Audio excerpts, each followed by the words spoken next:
Hello students, how are you? I think all of you are very well. Today I am going to explain the chapter from your book. It is a new book, New Communicate in English. The chapter name is Tom Sawyer, which is written by Mark Twain. Student, this is the story of a boy, Tom, who is very naughty and his aunt has punished him. So let us start. Read the story. Tom groaned. Groan means cry है ना, जैसे कि कराहना या pen, तकलीफ में होना. He had to whitewash the fence while all his friends were out playing. After breakfast, Aunt Polly, her face set and determined, gave Tom a bucket of whitewash and long-handled brush and sent him out. Tom surveyed the fence 30 yards. Surveyed, as all of you know, served means होता है किसी चीज को watch करना, बहुत ही carefully watch करना. That is called served. 30 yards of broad fence 9 feet high. He sighed deeply at the thought of a wasted holiday and began the work. But Tom's energy did not last. He began to think of the fun he had planned for the day and felt miserable. Tom जो था वो ये चीज सोच करके बहुत ज्यादा दुखी था कि उसका एक संडे वेस्ट हो जाएगा, जबकि उसके फ्रेंड जो हैं वो संडे को एंजॉय करेंगे. He thought that the others would go on all sort of delightful expedition means tour, short tours, and make fun of his having to work was depressing. He examined his worldly possessions and realized his straitened means were inadequate. Inadequate means insufficient to buy even half an hour of freedom. But at this dark and hopeless moment, a flash of inspiration burst upon him. It means student, देख कि Tom जो था उसको काम तो मिला ही हुआ था व्हाइट वॉशिंग का, यानी फेंस को व्हाइट वॉश करना था, और वो काम संडे को होना था, जबकि उसके सारे फ्रेंड्स बहुत एंजॉय करने वाले थे संडे को. तो उसने ये सोचा कि किसी तरीके से इस काम को दूसरे से कराकर वो इस फ्रीडम को एंजॉय कर सके. बट उसके जो possessions as you know, possessions वो चीजें होती हैं जो लोगों के पास होती हैं, जो हमारे पास होती हैं, उनको पोजेशंस बोलते हैं. तो टॉम के पास इतना पोजेशन नहीं था, मैंने इतनी चीजें नहीं थी जो वो दूसरों को दे के उससे काम करा सकता था. बट एट लास्ट उसके माइंड में एक इंस्पिरेशन आती है.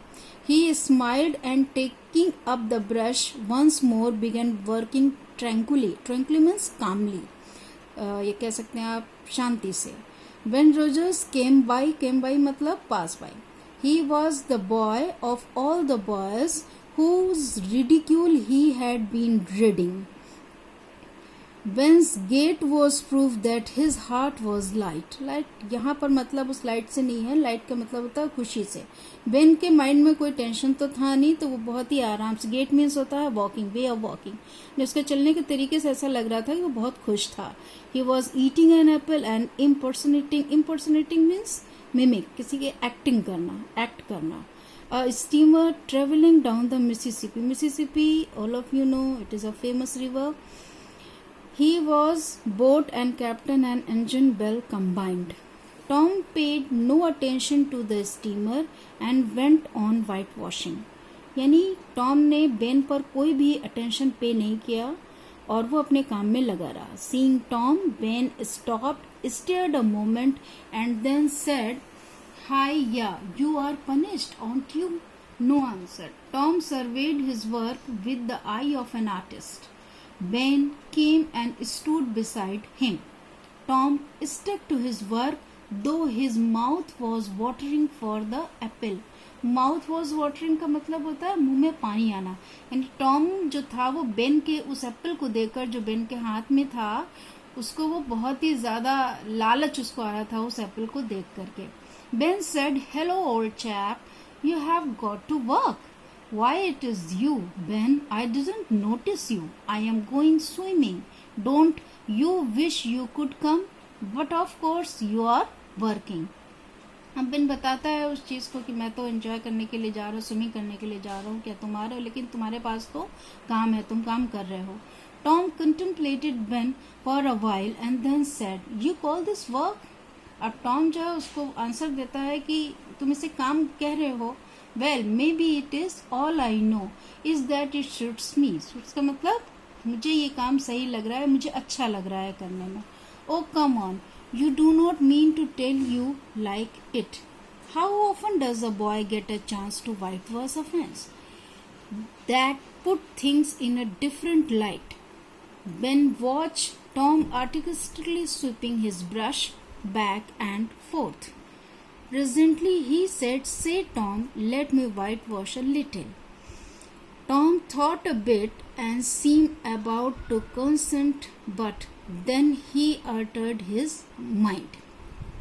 टॉम ने बेन के उस प्रपोजल मतलब बेन को वो देख रहा था, तो टॉम ने अपने माइंड में ये सोचा कि कैसे क्या हो सकता है, अब इसके आगे की प्रोसेसिंग या इसके आगे हम कैसे क्या करेंगे इसके लिए.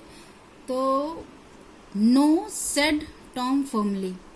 I am afraid I cannot. Aunt Polly is very particular. There is scarcely a boy in 1,000, maybe even 2,000 who can do it. Tom ने इस तरीके का प्रिटेंशन टॉम बेन के सामने किया कि ऑन्ट पोली जो है वो बहुत ही ज़्यादा इस चीज़ को लेकर वाइट वॉशिंग को लेकर के बहुत ही ज़्यादा सीरियस है कि वो ये काम सिर्फ और सिर्फ टॉम ही कर सकता है, nobody else. Oh, come on, let me just try, Ben said earnestly. अब बेन ने भी उस बात को कहा कि प्लीज़, उसने रिक्वेस्ट किया कि उसे वो काम कर लेने दे. क्या काम? वाइट वॉशिंग का. Ben, I had liked to honestly, but Aunt Polly is particular. Tom उसको रिस्पॉन्स देता है कि बेन, मैं तो चाहता हूँ लेकिन आंट पोली जो है वो बहुत ही ज़्यादा इस चीज़ को लेकर के सीरियस है. Jim wanted to do it and so did Sid, but she would not let them. If he were to tackle the fence and something were to happen to it. Oh, Tom, I will be very careful. Let me try, please. In fact, I will give you my apple. Tom pretended to hesitate. Pretended का मतलब होता है बहाने बनाना. तो Tom ने ऐसा show किया कि वो मतलब उस काम को यानी वाइट वॉशिंग के काम को बेन को देना नहीं चाहता. Then with a doubtful expression on his face which marked his inner glee, he gave Ben the brush. Glee का मतलब होता है प्लेजर, खुशी. मतलब उसने अपने जो अंदर की जो खुशी थी वो तो चाहता था. इनर ग्ली, ग्ली का मतलब प्लेजर, खुशी, हैप्पीनेस जो थी वो टॉम के स्पिरिट में आ चुकी थी. वो अंदर ही अंदर मन ही मन बहुत खुश था कि बेन ने ये चीज़ कही है. तो वो शो करता है कि वो चाहता तो नहीं है लेकिन वो उस काम को बेन को करने के लिए दे सकता है. He gave Ben the brush. Then next step in his plan was to entrap other innocents. Other innocents means दूसरे जो बच्चे थे, दूसरे जो उसके फ्रेंड्स थे जो वहाँ पे रह रहे थे, उसे जानते थे. तो वो यानी टॉम के माइंड में इस चीज़ की पूरी आउटलाइन बन चुकी थी कि वो किस तरीके से अपने उन स्टूडेंट्स को अपने उन फ्रेंड्स को ये काम करने के लिए दे सकता है. There was no lack of material. Boys passing by stop to peer but stayed to whitewash. Tom was soon rolling in wealth. Wealth means money होता है यूं तो, बट यहाँ पर वेल्थ से मतलब है वो पोजेशंस जो कि बॉयज के पास थे. He had collected a kite, a dead rat on a string, 12 marbles, a couple of tadpole, a key that wouldn't lock, and a host of other things. He did not work, but soon the fence had 3 coats of whitewash on it. So student, please try to read it yourself also, so you can easily understand this chapter. Thank you so much.